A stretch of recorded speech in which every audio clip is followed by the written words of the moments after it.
Hello po mga kabayan, kamusta po kayo? Sana po nasa maayos po kayo kalagayan. Si Kamanong po inyong lingkod ay nagbabalik po muli. At tayo po ay magsama-sama magkomentuhan dito po sa Tambayang Makabayan. Mag-umpisa na po tayo. Komentuhan po natin ito pong ICC. Ayon po sa kanila, pinayagan na raw po ang dating Pangulong Duterte na hindi po umaten sa kanila pong gagawin na status conference mga kababayan. Komentuhan po natin, pakinggan na po natin ang balita at komentuhan po natin mga kababayan. Naglabas ang Trial Chamber 3 ng International Criminal Court o ICC ng isang kautusan kahapon para sa kauna-unahang status conference sa kaso ni dating Pangulong Rodrigo Roa Duterte. Ang nasabing pagdinig ay gaganapin sa May 27, 2026 sa The Hague, Netherlands. Dito inaasahang pag-uusapan ang agenda bilang paghahanda ng inaasahang formal na paglilitis sa dating presidente. Pinayagan ng Chamber ang kahilingan ni FPRRD na huwag nang dumalo ng personal sa status conference. Ayon sa kanyang kampo, buo ang tiwala ng dating Pangulo sa kanyang legal team na haharap sa mga administratibong usapin ng kaso. Kinumpirma ng korte ang paghirang kina Mr. Peter Haynes bilang counsel at Ms. Kate Gibson bilang associate counsel para kay Duterte matapos payagan ang pag-atras ng kanyang mga dating abogado sa pangunguna ni Nicholas Kaufman. Kabilang sa mga tatalakayin sa May 27 ang posibleng petsa sa pagsisimula ng paglilitis o trial. Ang dami ng mga saksing ihaharap ng prosekusyon, mga wikang gagamitin sa korte at ang mga protocol para sa mga proteksyon ng mga saksi. Tatalakayin din ang mga aplikasyon para sa partisipasyon ng mga biktima sa kaso. Samantala, tinanggihan ng korte ang hiling ng legal representative ng mga biktima na si Gilbert Andres na dumalo sa pamamagitan ng remote video link dahil sa mga isyu sa seguridad ng koneksyon para sa mga private session. Ang status conference ay tinakdang maging bukas sa publiko, ngunit maaaring magsagawa ng mga pribadong sesyon ang korte kung kakailanganing talakayin ang mga sensitibong impormasyon tungkol sa mga seguridad ng mga saksi. Dante Amento, UNTV, News and Rescue. Diyos ang Yan po mga kababayan, dahil nga po humihina na ang dating Pangulong Duterte. Kaya po pumayag na sila na hindi na ito umaten. At ang pinakamasakit, ayaw din po nila ipakita sa publiko. Ayaw nila ipakita sa mga Pilipino si dating Pangulong Duterte. Ganyan po magbigay ng human rights ang mga tao na yan. Yan po ang human rights nila. Pati po ang dating Pangulong Duterte ay hindi pwedeng makita ng mga Pilipino kung ano ang kalagayan niya. Hindi po ba? Unbelievable. At isama po natin yung presidente ngayon. Nung panahon po nila, nung kabataan niya, na ang tatay niya po ay pinatapon kasama yata mga Amerikano, mga kababayan. Ito po ang katwiran ng anak nung panahon na yon, mga kababayan. Lalong-lalo po sa tatay niya ng isang damukal din po ang ginawa sa mga Pilipino na anomalya. Nahandun din po ang pagkitil. Hindi po ba? Ano po ang sinasabi sa record? Mahigit 100,000 daw po, di umano, ang natsugi nung panahon ng tatay niya. Pero, pagdating naman po sa kanya, kailangan din daw po sa Pilipinas nililitis ang tatay niya nung buhay pa. Ito po, pakinggan po natin siya mga kababayan, nung kabataan niya.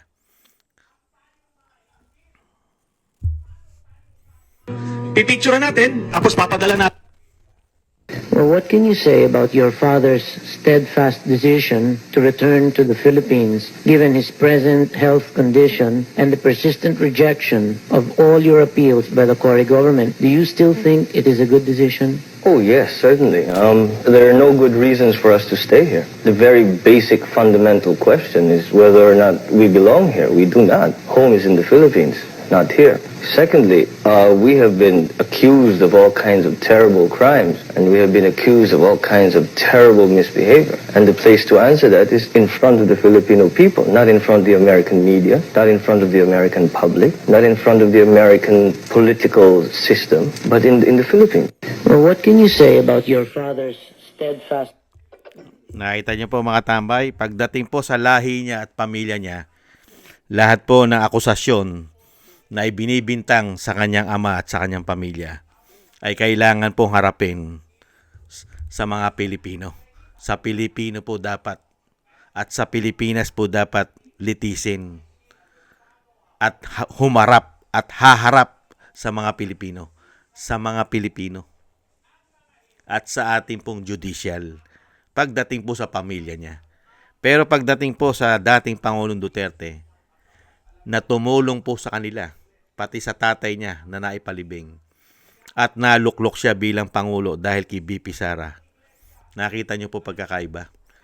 Nung hindi pa siya lulong, di umano.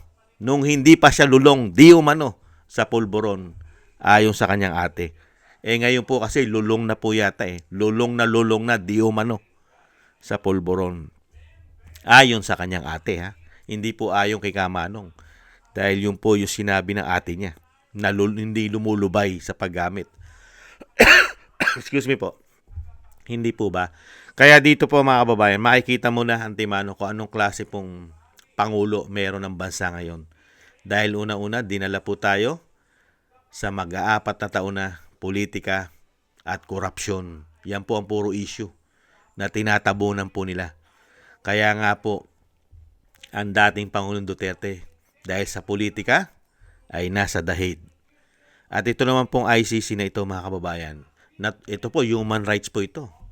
Ang nilalabanan po nito, human rights. Di ba? Yung human rights ang pinoprotektahan. Ang pinoprotektahan po nito, human rights, ayon sa kanila. Pero pagdating po kay dating Pangulong Duterte, hindi po uso human rights.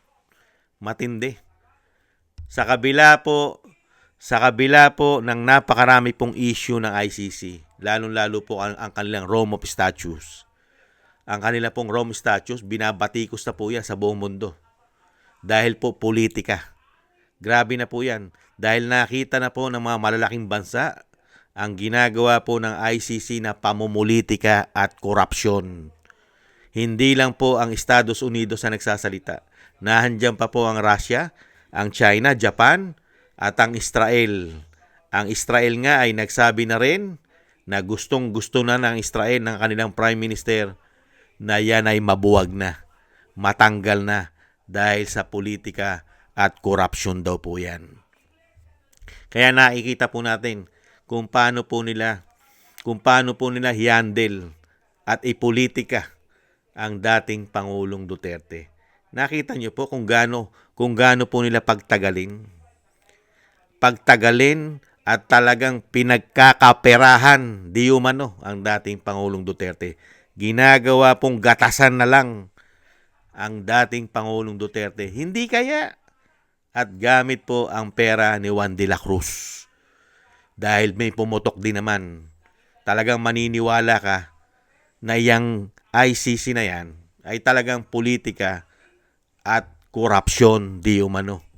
Dahil nga po sa pumuputok, mag-iimbestiga lang sa Pilipinas $2 million na budget ayon kay Saldico at sa kanyang mga bodyguard na mga Marines. Hindi po ba?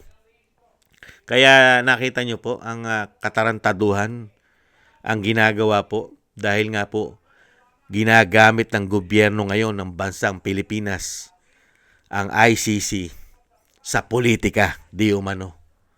Kaya po ang nagsasakripisyo ang dating Pangulong Duterte na nagbigay po ng kapayapaan, proteksyon sa mga normal na Pilipino at lalong-lalo po sa mga anak ng ating mga kababayan, ng ating mga bayani na mga OFW na malayo sa kanilang mga anak at pamilya, na bigyan ng proteksyon, lalong-lalo po mailayo at hindi po maudyukan ng masamang bisyo na pulburon.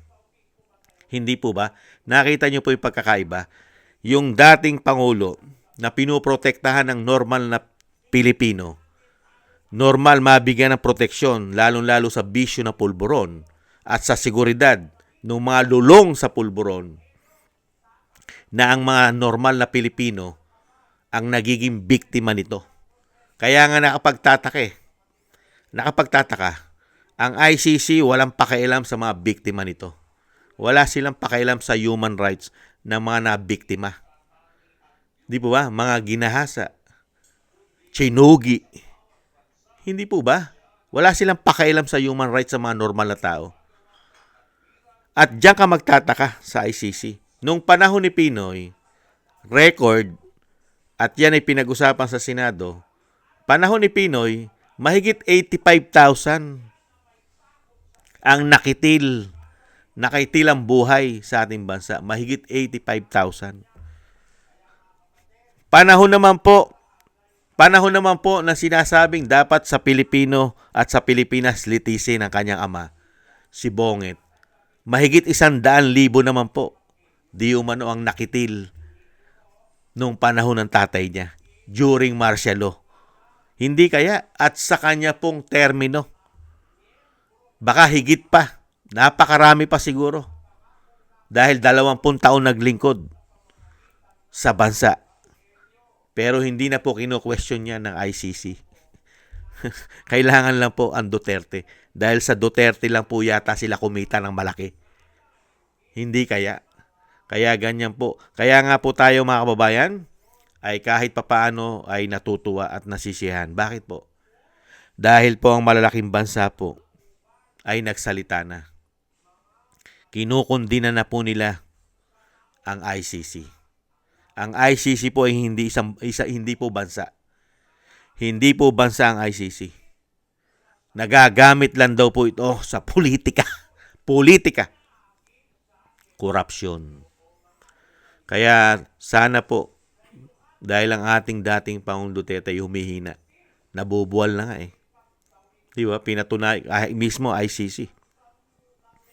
24/7 na nilang binabantayan daw po, pero hindi pinapakita sa mga Pilipino.